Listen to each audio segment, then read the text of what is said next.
ವೀಕ್ಷಕರಿಗೆಲ್ಲ ಸ್ವಾಗತ. 2026 ಜೂನ್ ತಿಂಗಳಿನ 12 ರಾಶಿಯವರ ಫಲಾಫಲಗಳು ಹೇಗಿದೆ ಅಂತ ನೋಡ್ತಾ ಹೋಗೋಣ. ಮೊದಲಿಗೆ ಗ್ರಹ ಸಂಚಾರದ ಬಗ್ಗೆ, ಈ ಜೂನ್ ತಿಂಗಳಿನಲ್ಲಿ ಗ್ರಹ ಸಂಚಾರಗಳ ಬಗ್ಗೆ ತಿಳ್ಕೊಳ್ಳೋಣ. ನೋಡಿ, ಶನಿ ಮೀನ ರಾಶಿಯಲ್ಲಿ ಸಂಚಾರ, ರಾಹು ಕುಂಭ ರಾಶಿಯಲ್ಲಿ ಸಂಚಾರ, ಕೇತು ಸಿಂಹ ರಾಶಿಯಲ್ಲಿ ಸಂಚಾರ, ಗುರು ಮಿಥುನ ರಾಶಿಯನ್ನು ಬಿಟ್ಟು ಕರ್ಕಾಟಕ ರಾಶಿಗೆ ಪ್ರವೇಶವನ್ನು ಮಾಡ್ತಾ ಇದ್ದಾರೆ. ಈ ಕರ್ಕಾಟಕ ರಾಶಿಯ ಗುರುವಿನ ಪ್ರವೇಶದಿಂದ ಕೆಲವೊಂದು ರಾಶಿಗಳಿಗೆ ಗುರುಬಲ ಸ್ವಲ್ಪ ಹೋಗ್ತಾ ಇದೆ, ಕಡಿಮೆ ಆಗ್ತಾ ಇದೆ. ಇನ್ನು ಕೆಲವೊಂದು ರಾಶಿಗಳಿಗೆ ಗುರುಬಲ ಬರ್ತಾ ಇದೆ. ಅದು ಯಾವುದು ಅಂತ ಒಂದೊಂದು ರಾಶಿ ನೋಡ್ತಾ ಹೋಗೋಣಂತೆ. ಅದೇನೇ ಇಲ್ಲಿ ನೋಡಿ, ಇನ್ನೊಂದು ವಿಷಯ ಇಲ್ಲಿ ಗುರುಬಲ. ಈ ಗುರುಬಲ ಅನ್ನೋದು ಕೇವಲ ನಮಗೆ ಊಟಕ್ಕೆ ಉಪ್ಪಿನಕಾಯಿ ಇದ್ದಾಗೆ. ಯಾಕೆಂದ್ರೆ ಬರೀ 5 ತಿಂಗಳು 6 ತಿಂಗಳು ಅಥವಾ 1 ವರ್ಷ ಇರ್ತಕ್ಕಂತಹ ಗುರುಬಲ ನಮ್ಮ ಜೀವನದಲ್ಲಿ ಎಲ್ಲವೂ ಕೂಡ ಅದು ಮಾಡೋದಿಲ್ಲ.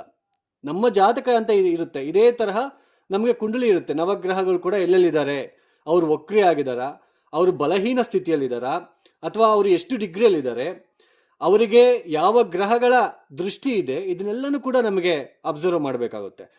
ಸೊ ಈ ನಮ್ಮ ವೈಯಕ್ತಿಕ ಜನ್ಮ ಜಾತಕ ರೀತ್ಯ ಗ್ರಹ ಸ್ಥಿತಿಗಳು ಚೆನ್ನಾಗಿಲ್ಲ ಅಂದ್ರೆ ಊಟ, ಅದು ಮೇನ್ ನಿಮಗೆ ಅರ್ಥ ಆಗ್ಲಿ ಅನ್ನೋದಕ್ಕೋಸ್ಕರ ಇದನ್ನ ನಾನು ಹೇಳ್ತಾ ಇದ್ದೇನೆ.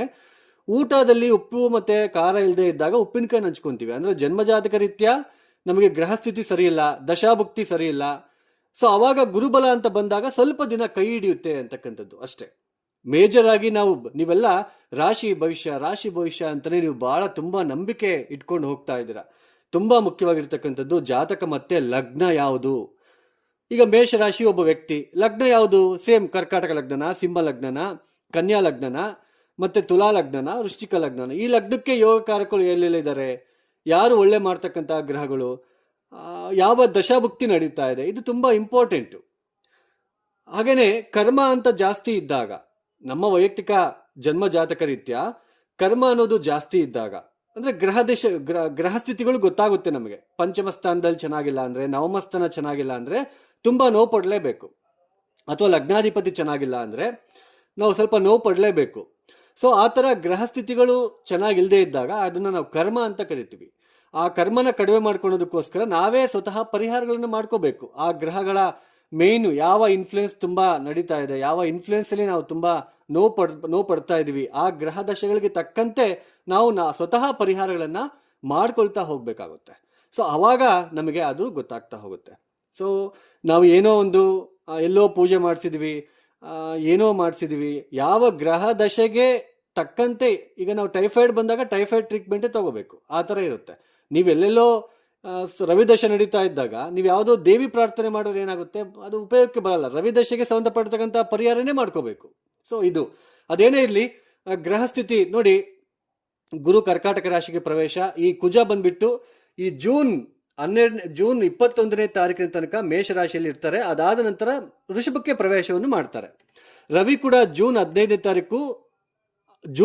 ತಾರೀಕಿನ ತನಕ ವೃಷಭ ರಾಶಿಯಲ್ಲಿ ಇರ್ತಾರೆ. ಜೂನ್ 15ನೇ ತಾರೀಕು ಮಿಥುನ ರಾಶಿಗೆ ಬರ್ತಾರೆ. ಇನ್ನು ಬುಧನು ಕೂಡ ಈ ಜೂನ್ ತಿಂಗಳಿನಲ್ಲಿ 22ನೇ ತಾರೀಕಿನ ತನಕ ಮಿಥುನ ರಾಶಿಯಲ್ಲಿ ಇರ್ತಾರೆ. ಜೂನ್ 22ಕ್ಕೆ ಮತ್ತೆ ಅವರು ಬದಲಾವಣೆ ಆಗ್ತಾರೆ. ನೆಕ್ಸ್ಟ್ ಶುಕ್ರನು ಕೂಡ ನೋಡಿ, ಜೂನ್ ನಮಗೆ ಇಲ್ಲಿ 8ನೇ ತಾರೀಕಿನ ತನಕ ಮಿಥುನ ರಾಶಿಯಲ್ಲಿ ಇರ್ತಾರೆ. ನಂತರ ಕರ್ಕಾಟಕ ರಾಶಿಗೆ ಪ್ರವೇಶವನ್ನು ಮಾಡ್ತಾರೆ. ಕನ್ಯಾ ರಾಶಿ ನೋಡಿ, ಕನ್ಯಾ ರಾಶಿಗೆ ಈ ತಿಂಗಳಿನಲ್ಲಿ ಜೂನ್ ತಿಂಗಳು ಬಂತು, ಗುರುಬಲ ಸ್ಟಾರ್ಟ್ ಆಗ್ತಾ ಇದೆ. ಈ ತಿಂಗಳಿನಲ್ಲಿ ರವಿ ಬುಧ ಶುಕ್ರನ ಬಲ ಬರ್ತಾ ಇದೆ. ತುಂಬಾ ಅಷ್ಟಮ ಸ್ಥಾನದಲ್ಲಿ ಕುಜ ಇದ್ದಾರೆ. ಅದೊಂದು ಮುಂದಕ್ಕೆ ಬಂತು ಅಂದ್ರೆ ನಿಮಗೆ ಮತ್ತಷ್ಟು ಶುಭ ಫಲಿತಾಂಶಗಳು. ಯಾರೆಲ್ಲ ಮದುವೆ ಪ್ರಯತ್ನದಲ್ಲಿದ್ದೀರಾ, ತುಂಬಾ ನಿಮಗೆ ಒಳ್ಳೆ ಸಂಬಂಧಗಳು ಹುಡುಕಿಕೊಂಡು ಬರ್ತಕ್ಕಂಥದ್ದು, ಮದುವೆಗೆ ಫಿಕ್ಸ್ ಆಗ್ತಕ್ಕಂಥದ್ದಾಗಿರ್ಬೋದು. ಚತುರ್ಥಾಧಿಪತಿ ಸಪ್ತಮಾಧಿಪತಿ ಲಾಭ ಸ್ಥಾನದಲ್ಲಿ ಗುರು ಪ್ರವೇಶ ಆಗ್ತಾ ಇದೆ. ಯಾರೆಲ್ಲ ನೀವು ಪ್ರಾಪರ್ಟಿ ಇಶ್ಯೂಸ್ ನೀವು ಫೇಸ್ ಮಾಡ್ತಾ ಇದ್ದೀರಾ, ಪ್ರಾಪರ್ಟಿ ಸಿಕ್ಕಿ ಹಾಕ್ಕೊಂಡಿದ್ದೀರಾ, ಅಥವಾ ನಿಮ್ಮ ಒಂದು ಹೆಸರಿಗೆ ಬರಬೇಕು, ಜಾಯಿಂಟ್ ಪ್ರಾಪರ್ಟಿ ಬರಬೇಕು, ನಿಮ್ಮ ವಾರಸತ್ವ ಆಸ್ತಿ ನಿಮ್ಮ ಹೆಸರಿಗೆ ಆಗಿಲ್ಲ, ಟ್ರೈ ಮಾಡ್ತಾ ಇದ್ದೀರಾ, ಇನ್ನು ಮುಂದಕ್ಕೆ ಬರ್ತಾ ಹೋಗುತ್ತೆ.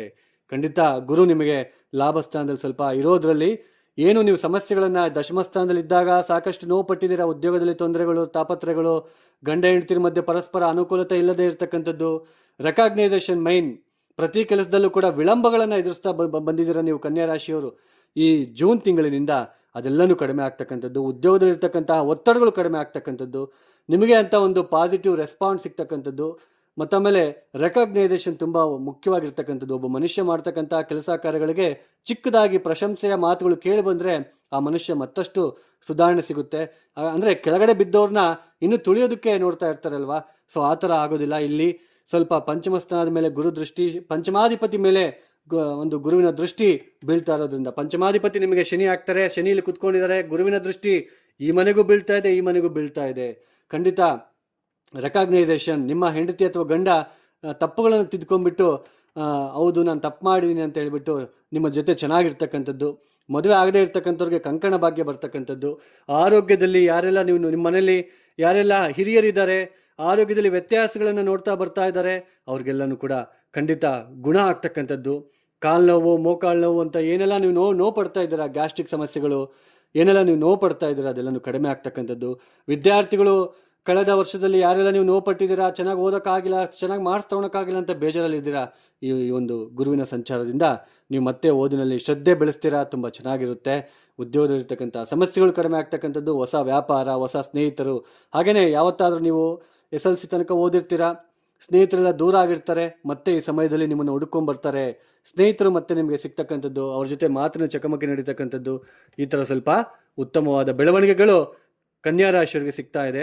ಖಂಡಿತ ಅನುಕೂಲಗಳು ಉಂಟಾಗ್ತಕ್ಕಂಥದ್ದು ಇರುತ್ತೆ. ನಿಮ್ಮ ವೈಯಕ್ತಿಕ ಜನ್ಮಜಾತಕ ರೀತ್ಯ ಕರ್ಮಗಳು ದೋಷಗಳು ಜಾಸ್ತಿ ಇದ್ದಾಗ, ಆ ಗ್ರಹ ದಶಭುಕ್ತಿ ನಡೀತಾ ಇದ್ದಾಗ ಈ ಗುರುಬಲ ಸ್ವಲ್ಪ ನಿಮಗೆ ಒಳ್ಳೇದ ಮಾಡುತ್ತೆ. ಕೋಟಿಗಟ್ಟಲೆ ದುಡ್ಡು ಮಾಡ್ತೀರಾ, ಈ ಕನ್ಯಾ ರಾಶಿಯವರು ಕೋಟಿಗಟ್ಟಲೆ ದುಡ್ಡು ಮಾಡ್ತೀರಾ, ಅದೆಲ್ಲ ಹೇಳಲಿಕ್ಕೆ ಬರಲ್ಲ. ಗೋಚಾರ ಇದು. ಕನ್ಯಾ ರಾಶಿಯಲ್ಲಿ ಲಕ್ಷಾನುಗಟ್ಟಲೆ ಹುಟ್ಟಿರ್ತಾರೆ, ಎಲ್ಲರಿಗೂ ಕೂಡ ಒಂದೇ ತರಹದ ಫಲಿತಾಂಶಗಳು ಇರೋದಿಲ್ಲ. ಅವರವರ ವೈಯಕ್ತಿಕ ಜನ್ಮಜಾತಕ ತುಂಬ ಮುಖ್ಯ.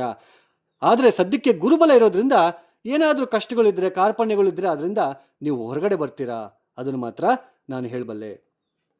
ಒಟ್ಟಾರೆಗೆ ಕನ್ಯಾ ರಾಶಿಯವರು ನೋಡಿ, ಗುರುವಿನ ದೃಷ್ಟಿ ಶನಿಯ ಮೇಲೆ ಇರೋದ್ರಿಂದ ವೀರಭದ್ರ ದರ್ಶನ ಮಾಡ್ಕೋಬೇಕಾಗುತ್ತೆ.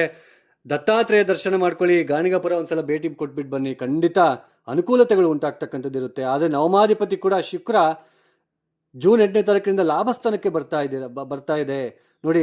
ತಂದೆಯ ಪ್ರೀತಿಗೆ ಪಾತ್ರರಾಗ್ತಕ್ಕಂಥದ್ದು, ತಂದೆಯಿಂದ ಏನಾದರೂ ಒಂದು ಅನುಕೂಲ ಸಿಗ್ತಕ್ಕಂಥದ್ದು, ನೀವು ಏನು ಅಂದ್ಕೊಂಡಿದ್ದೀರೋ, ನೀವೇನು ಯೋಚನೆ ಮಾಡ್ತಿದ್ದೀರೋ, ನಿಮ್ಮ ಜನ್ಮರಾಶಿಯಿಂದ ಪಂಚಮ ಸ್ಥಾನದ ಮೇಲೆ ಗುರು ಶುಕ್ರರ ದೃಷ್ಟಿ, ನೀವೇನು ಯೋಚನೆ ಮಾಡ್ತಾ ಇದ್ದೀರೋ, ಏನು ಅಂದ್ಕೊತಾ ಇದ್ದೀರೋ, ಏನು ಅಂದ್ಕೊಂಡು ನೋವು ಪಟ್ಟಿದ್ರೋ ಅದೆಲ್ಲನೂ ಕೂಡ ನೆರವೇರ್ತಕ್ಕಂಥದ್ದು ಆಗುತ್ತೆ.